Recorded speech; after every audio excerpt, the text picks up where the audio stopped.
Nakahanap ng katapat si Lorna Capunan, mga kababayan, dito sa bagong abogado ni VP Sara Duterte. Na in charge, mga kababayan, dito sa porsyon ng articles of impeachment ito ni VP Sara Duterte.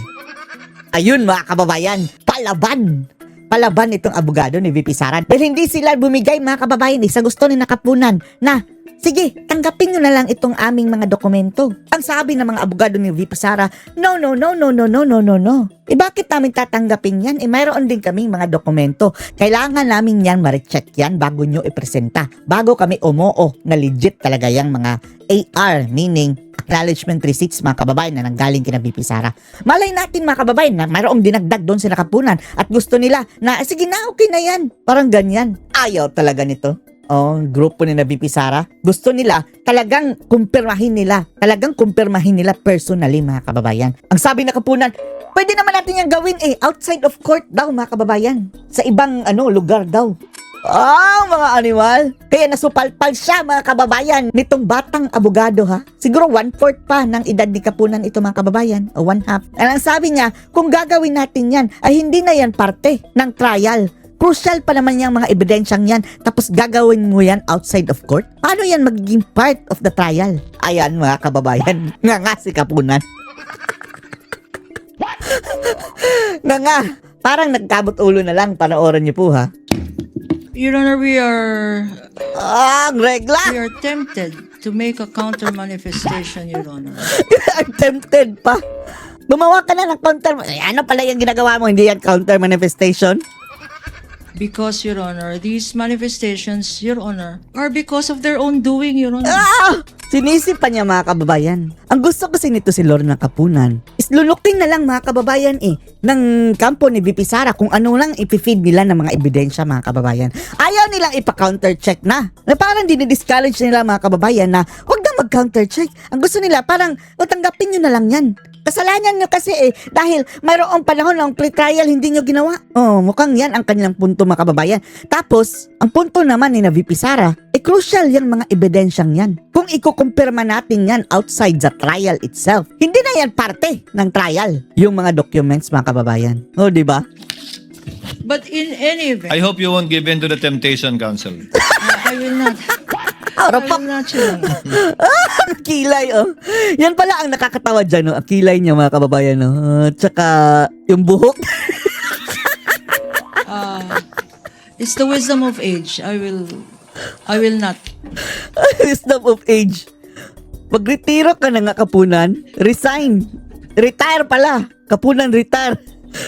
Hindi na itsura, Let's get something out Yes, of Your Miss Honor. Eileen. In fact, Your Honor, may I continue? May we continue to aid this honorable Ikaw lang ang nag-interrupt dyan sa sarili mo. Dami mong mga nonsense na mga, adlib, mga kababayan, presiding officer, that during the interregnum from today's proceedings until Monday, there will be other tabulations, Your Honor, and there will be other acknowledgement receipts.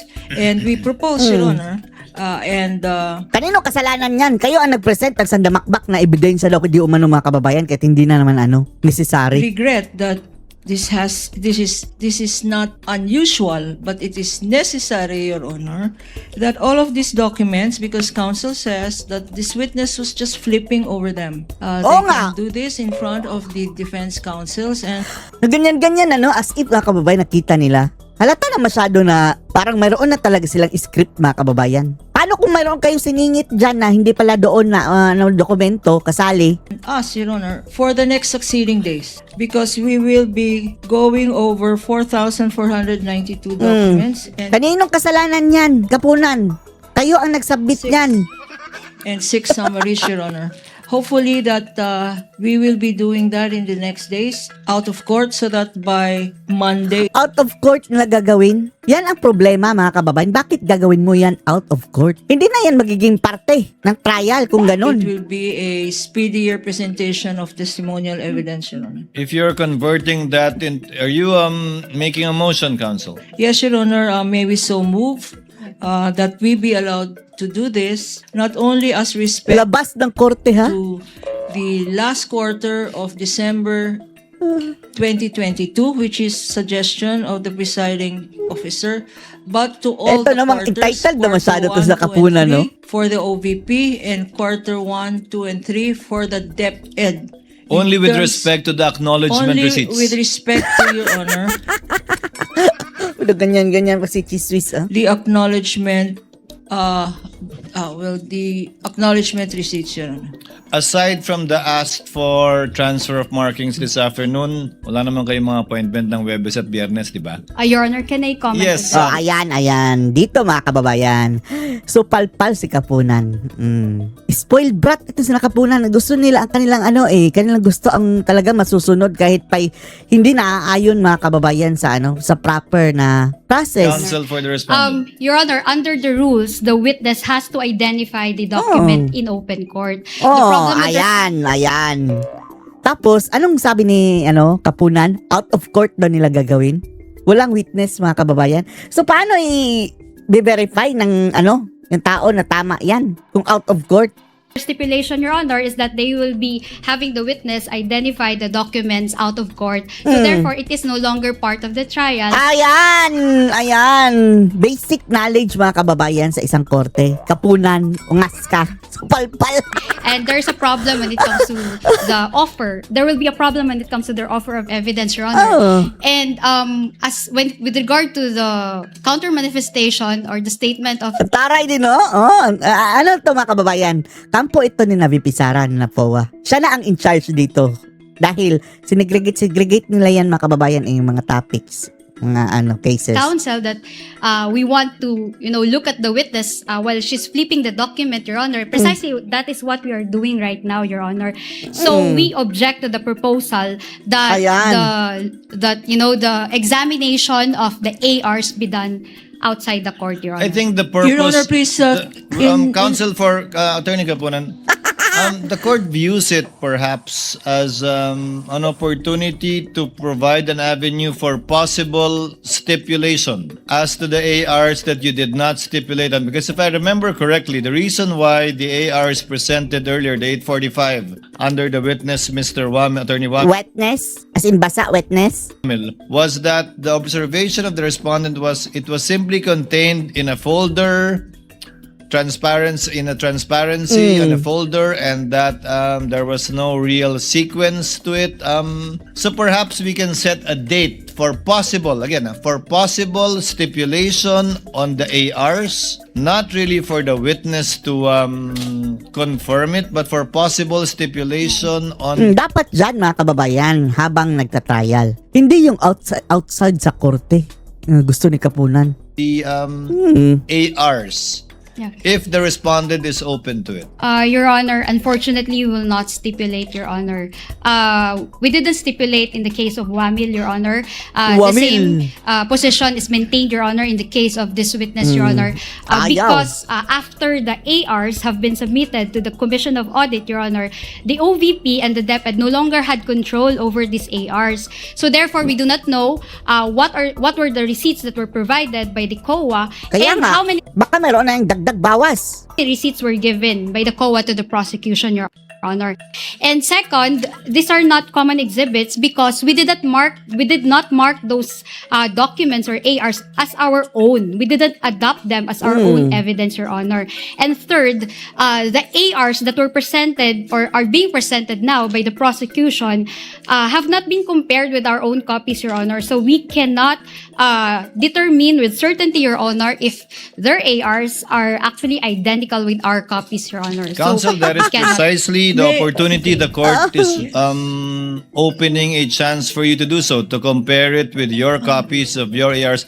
Again, if you so desire. I mean, this is only for... Oo nga, pero dapat gawin nyo yan dyan. Hindi yung gusto ni Capunan mga kababayan na pumunta lang sa outside sa korte. Sige, mark lang sila ng kung ano-ano dyan mga kababayan. Hindi yan ang tamang proseso. Purpose Your of Honor, please, expediting. if I may, Your Honor. Counsel for respondent, Shut up, Capunan! please respond first to the query of the presiding officer before I recognize Attorney Capunan. Yes, Attorney Christine, so you do not want to take the opportunity to compare your copies of the ARs with their copies of the ARs as submitted to COA or as allegedly submitted to COA? Your Honor, upon discussion with the team, Your Honor, unfortunately, we cannot do that. Noted. Attorney Capunan, what is your pleasure? So, palpal due in Akala nila mga kababayan, mauulol nila ang depensa na nagdidemand sila Sina Capunan mga kababayan na punta kayo dito, gawin natin ito outside of court. No. The answer is no. indulgence, Your Honor. Now I will give in to my temptation. Ayan, nag-give in na sa temptation. First, Your Honor, Ano ba to si Capunan? Diyos ko, Lord. what is happening now could have been prevented had we done this exercise during the pretrial, when the clerk of court asked for stipulation on Bakit hindi nyo ginawa sa pre-trial? Kasalanan ba yan ng kampo ni VP Sara? documents.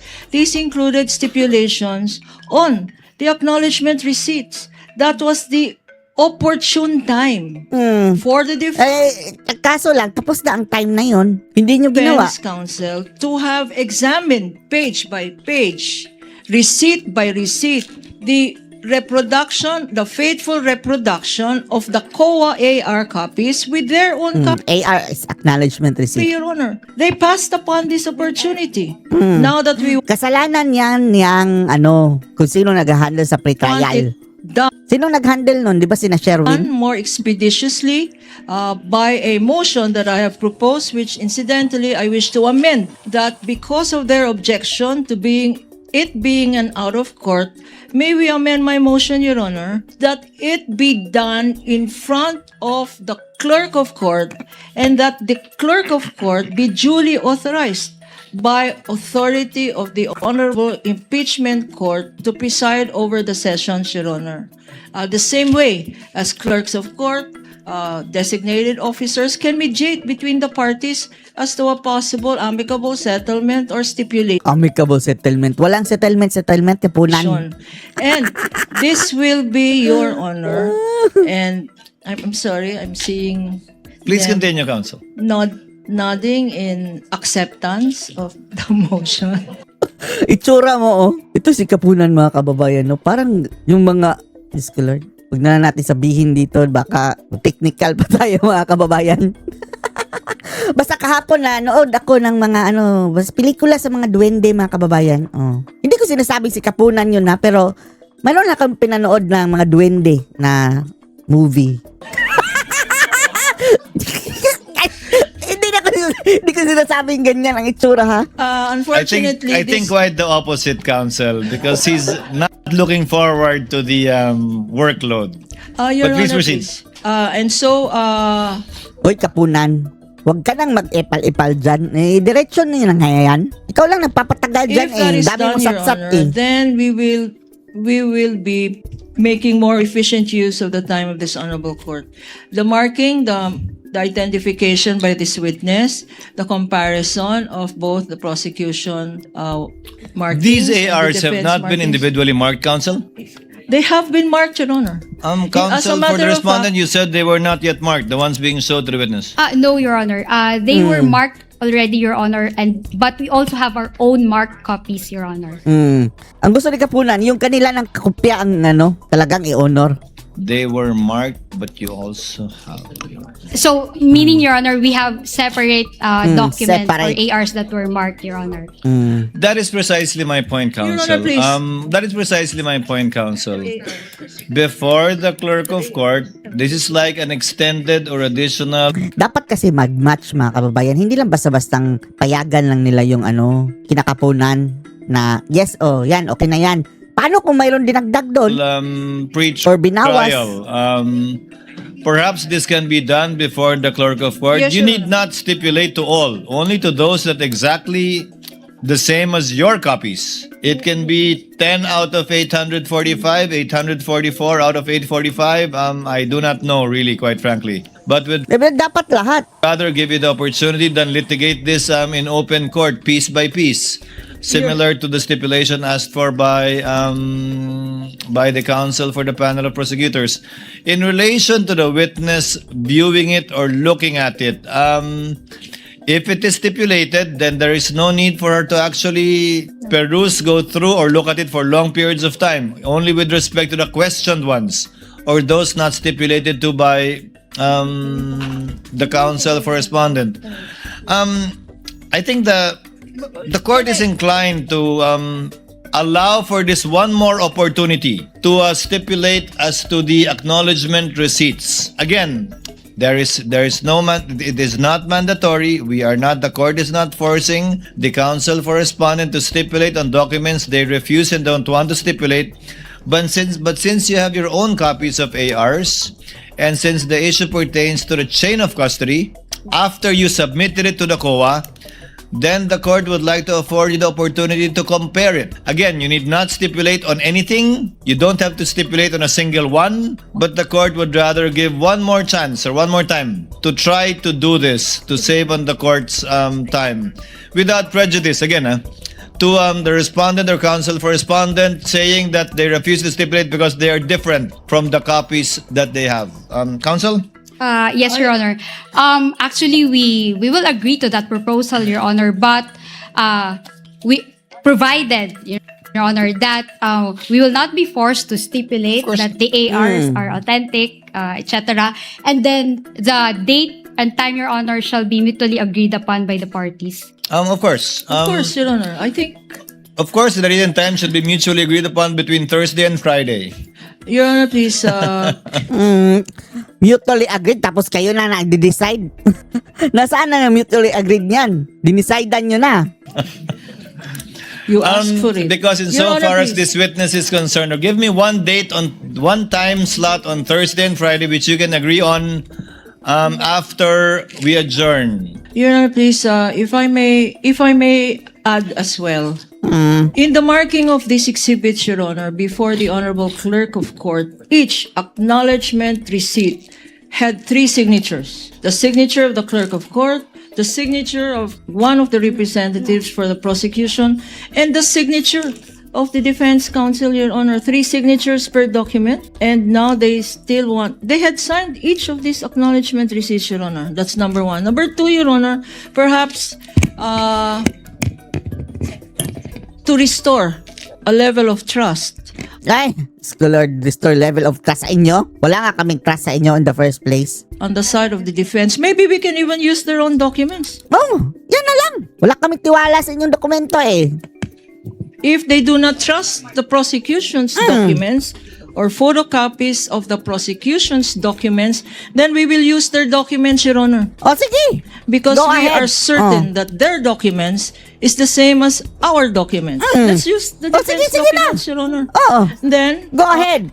they will not say, we do not trust these documents because Ang itsura nyo palang Capunan, hindi naka, ano? Mahirap ng paniwalaan. it is their own defense documents. Maybe that will solve the problem of this court. We will use your documents, counsel. Will you Go still ahead. question using your own documents? Will you still question the authenticity of your own documents? Of course not, Your Honor. Of course not, not. counsel. That is a But possible Ba't pakinggan mo, Capunan? solution, Your Honor. Let us use the defense documents instead of the prosecution documents. Para wag na tayong mag-compare. Thursday, Wow. Friday, manonood pa ako ng Odyssey. Wow, wag nang makompare-compare daw. Manonood pa daw siya ng movie. I'm sorry, Manonood ka pa ng paano hindi magkaregla. Counsel. The presiding officer was not yet elected during the pre-trial, hence I did not know what went on during the pre-trial. Sisihin mo yung yan katabi mong statua na si Sherwin Gatchalian. Dahil yan ang nagkalat eh. Apparently, the respondent or counsel for respondent has a different purpose and or intention with respect to the ARs from that of the prosecutor. Therefore, that's why they refuse a common marking on the same AR. Yes, Your Honor. Is that correct? So they have their own set of ARs and you have your own set of ARs that was marked during pretrial, correct, counsels? that is correct, Your Honor. Now, all that the court is asking is for an opportunity to be had by the parties once more to compare your respective Gamitin na lang yung kay na VP Inday. marked ARs to be able to distinguish and find out if indeed they are the same or not, regardless of whatever purpose or theory each party may have with respect to presenting the ARs, given that they are common exhibits We will not touch into that, counsel for respondents. So your concern with respect to authenticity and purpose will not be touched on. Only insofar as that it is the same AR that you received, it is the same AR that you sent to the COA, that you also have a copy of, that they are presenting. And insofar as ARs that you did not send COA or did not come from you, then you can point that out too, as the case may be or as may be appropriate. Again, without any pressure nor any mandate from the court for you to stipulate on all, just the opportunity to do so. Kindly agree on a date, counsels, on a time rather, between Monday and Thursday. If that is not possible, then we will continue as we have this afternoon.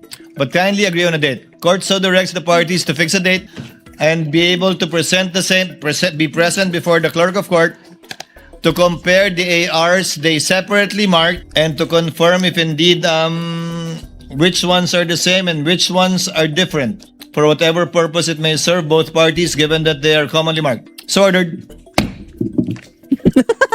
Hailin, sorry, babalik ka. Babalik ka, Capunan. Hindi ka kapanood ng Odyssey.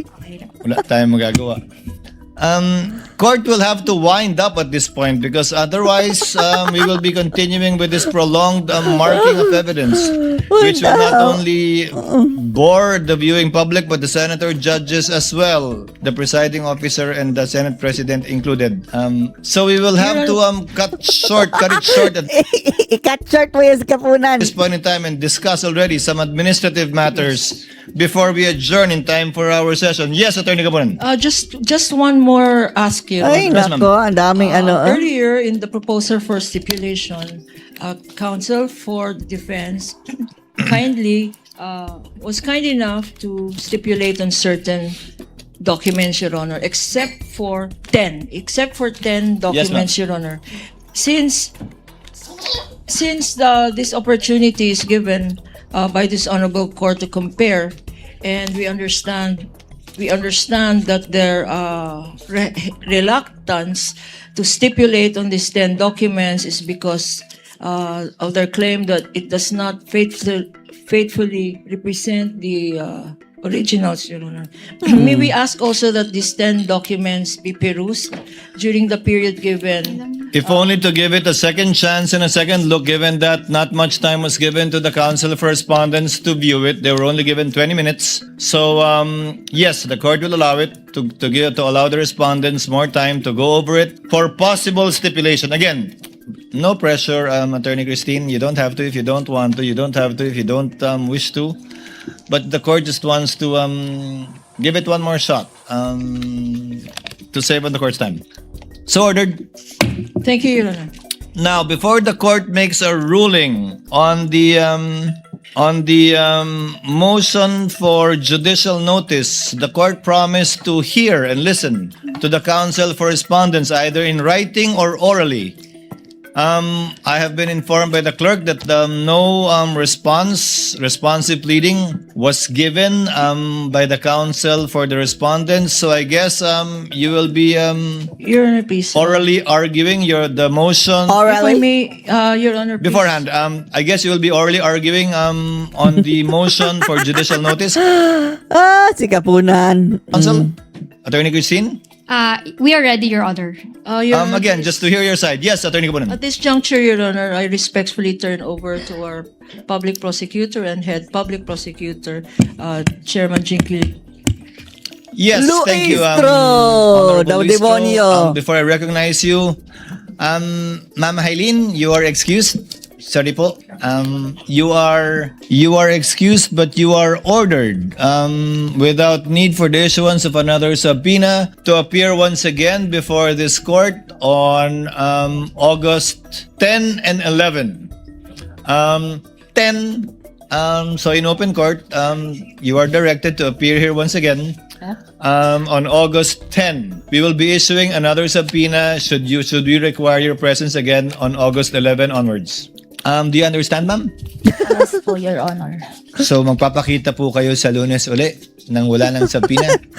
Ang mataba. Yes po, Your Honor. Salamat po. Excuse, ma'am, and thank you for your presence and cooperation this afternoon and your patience. Now, this won't be oral arguments. The court, the chair just wanted to hear from the counsel for respondents. So really, this will not be oral arguments between the parties. Yes, what is the position of the counsel for respondent insofar as certain records of the House Good Government Committee and Public Accountability Committees, if I'm not mistaken. Attorney Christine, you'll be arguing? Yes, Your Honor. You may proceed, ma'am, when you're ready. Thank you, Your Honor. The defense would like to oppose the motion for judicial notice on the following grounds. Number one, the judicial notice rule cannot be taken of disputed matters. Number two, the respondent must be given an opportunity to be heard by way of cross-examination before the court admits in evidence the matters covered by the TSNs, the video recordings, and the committee reports. And number three, the proceedings before the COJ were questioned by the respondent before the Supreme Court as a fishing expedition and mini trial. On the first point, Your Honor, judicial notice cannot be taken of disputed matters. In Juan versus Juan, the Supreme Court defined judicial notice in this wise. Judicial notice is the cognizance of certain facts that judges may properly take and act on Makinig ka, without Kapunan. proof because these facts are already known to them. Put differently, it is the assumption of a court of a fact without need of further traditional evidentiary support. The principle is based on convenience and expediency in securing and introducing evidence on matters which are not ordinarily capable of dispute and are not bona fide disputed. While the CGGPA and COJ hearings were made public, we do not dispute that, Your Honor. The matters discussed within them, which were documented via the TSNs, video recordings, and committee reports, are not facts automatically admissible in this impeachment trial. Rather, they remain assertions that must be proven by evidence. We note, Your Honor, that Article 1 of the Articles of Impeachment alleges the following: that respondent, Vice President Sara Duterte, committed culpable violation of the Constitution, graft and corruption, and betrayed public trust through the systematic misuse, misappropriation, and irregular liquidation of confidential funds amounting to 500 million pesos, released to the Office of the Vice President, and 112.5 million pesos released to the Department of Education. Clearly, Your Honor, these are not just statement of facts. These are accusations of misuse, misappropriation, and irregular liquidation of confidential funds which must be proven by the prosecution through presentation of evidence. In fact, Your Honor, if you noticed, the prosecution in paragraph 1 of its motion for judicial notice admitted that, I quote, prior to the transmittal of the articles of impeachment to this honorable court, the House of Representatives, through its Committee on Good Government and Public Accountability and its Committee on Justice, conducted official hearings on matters that ultimately formed the factual basis of Article 1. We highlight that, Your Honor, ultimately formed the factual basis of Article 1, which is the misuse and misappropriation of confidential funds. Okay. Article 1 of the Articles of Impeachment, as a continuation. These proceedings were officially documented through transcript of stenographic notes or TSNs, official audio-visual recordings, and committee reports. I am just reading, Your Honor, I'm just referring to the motion of the prosecution. Thus, we cannot take the TSNs, the video recordings, and the committee reports as they are, Your Honor, without cross-examining the witnesses of the prosecution. The impeachment court cannot just take the utterances, testimonies, the questions and answers, and the interpellations during the COJ and the CGGPA hearings as factual findings and statements of truth without going through the usual route of evidence presentation.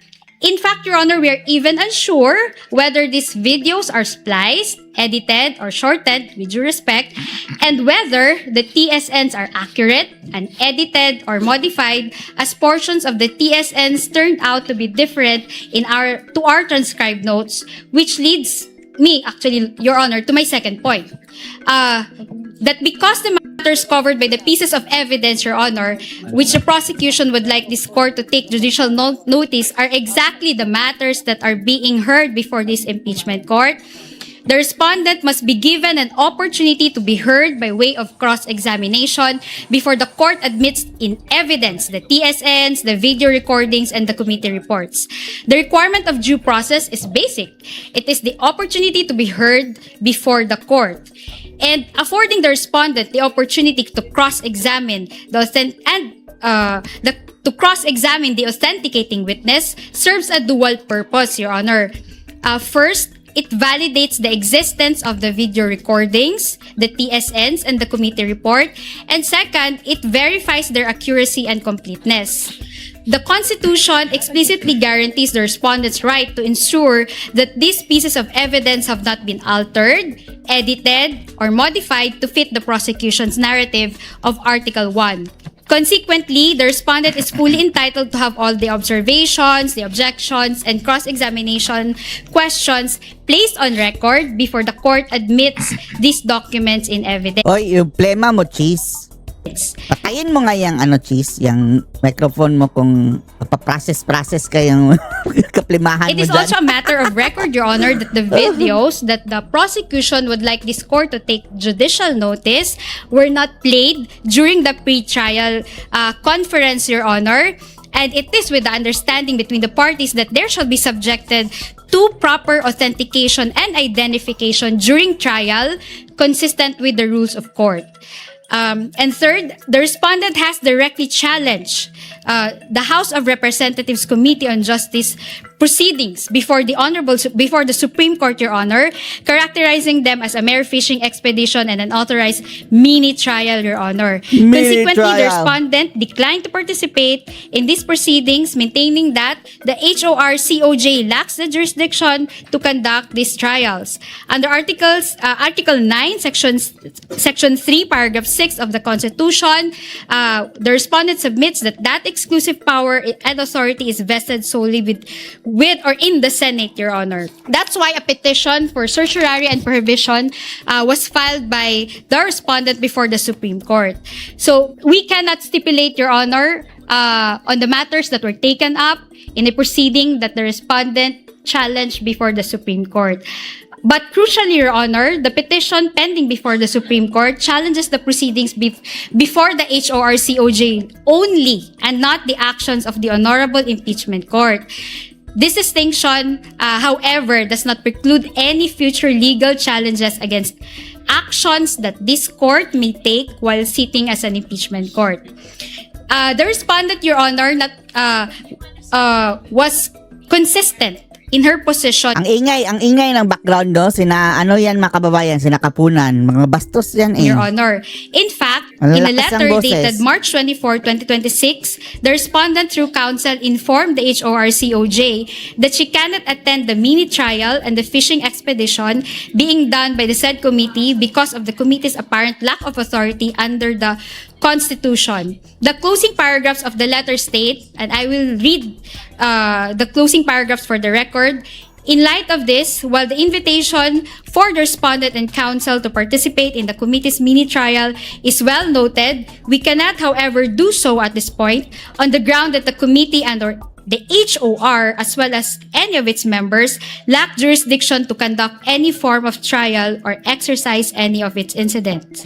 Absent such jurisdiction, any attempt to proceed in the nature of any form of trial or invoke powers ancillary to it is unconstitutional.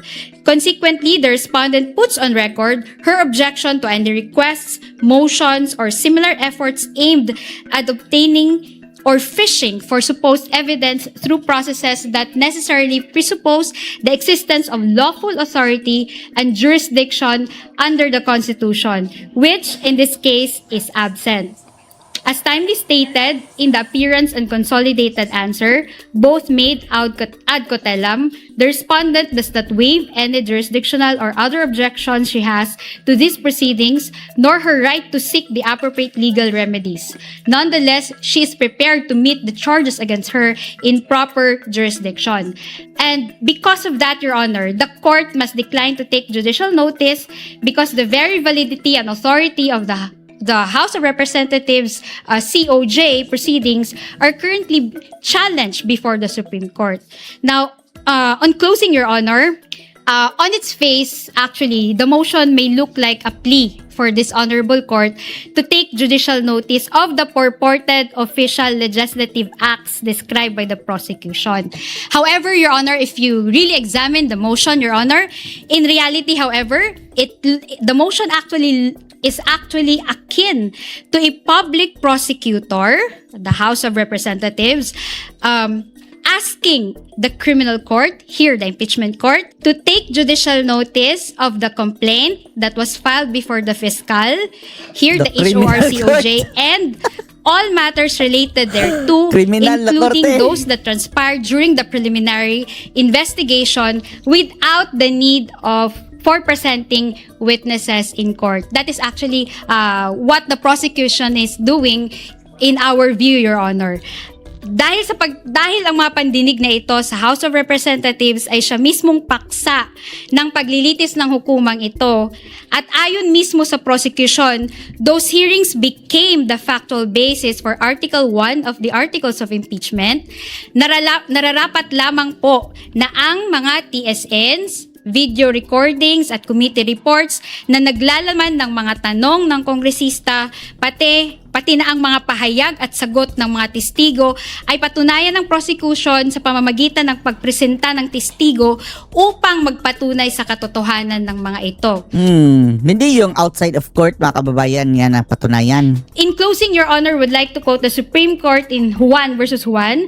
The Supreme Court said, the article in the website cited by the RTC patently lacks a requisite for it to be of judicial notice to the court because such article is not well and authoritatively settled and is doubtful or uncertain.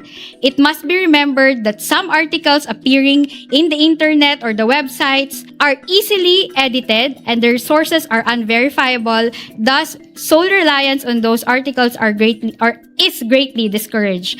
The defense opposes the motion, Your Honor, on identical grounds. Salamat po. Again, these are not oral arguments, Counsel. Chair had anticipated the position of the Counsel for Respondent. In fact, Chair would like to clarify. The Juan versus Juan case is the Lavandera Co case, right? Yes, Your Honor. Ito yung Lavandera Co na kumpanya na nireklamo violating copyright standards. Hindi ba na nag-judicial notice yung korte sa isang internet website na may copyright daw yan? Tama po. That is the case.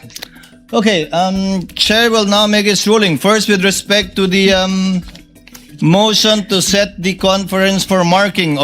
Ruling agad? Ngayon nga lang narinig, mga kababayan, yung punto ng depensa. Tapos ruling agad. Ibig sabihin, hindi na niya pinakinggan yun, mga kababayan, dahil nakaroon na agad eh. Nakasulat na nga ng mga sasabihin. Objected to by respondents insofar as number 3 is concerned. P4-35 to P4-35B, but did not object to the others. So the request for transfer of markings this afternoon, insofar as the unobjected portions are granted, insofar as the objected portions are concerned, Chair will make a ruling. We will furnish the respondent and the prosecution with the written copy of the ruling through the journal of this court. The Chair will now resolve the panel of prosecutors' motion to set the conference for the transfer of exhibit markings, particularly on exhibits P-4-35 to P-4-35A and P-4-35B, which refer to the portions of the purported affidavit of Arturo Las Cañas. And after considering the objections of the chair of the respondent, Si Las Cañas. the objection is hereby denied subject to the following Denied guidelines objection. So, ang ni Las Cañas ipipresent? and reasonings. Section 34, Rule 132 of the Rules of Court provide The court shall consider no evidence which has not been presented or formally offered. The purpose for which the evidence is offered must be specified. Accordingly, the marking, identification, or authentication of a document does not mean that the document has been formally offered or admitted for the purpose it was so stated.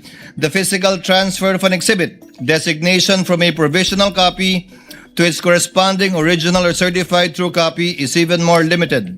It is a mechanical and ministerial act intended only to maintain the orderly identification of the court's records. The respondent is not prejudiced by this transfer. The transfer does not alter the substance or evidentiary status of the document, referring to the Las Cañas document. It does not constitute a ruling on the authenticity, admissibility, or evidentiary weight, and it does not enlarge the purpose for which the document was originally marked. The respondent therefore loses no substantive or procedural right by reason of the transfer and may raise all appropriate objections when the document is formally offered.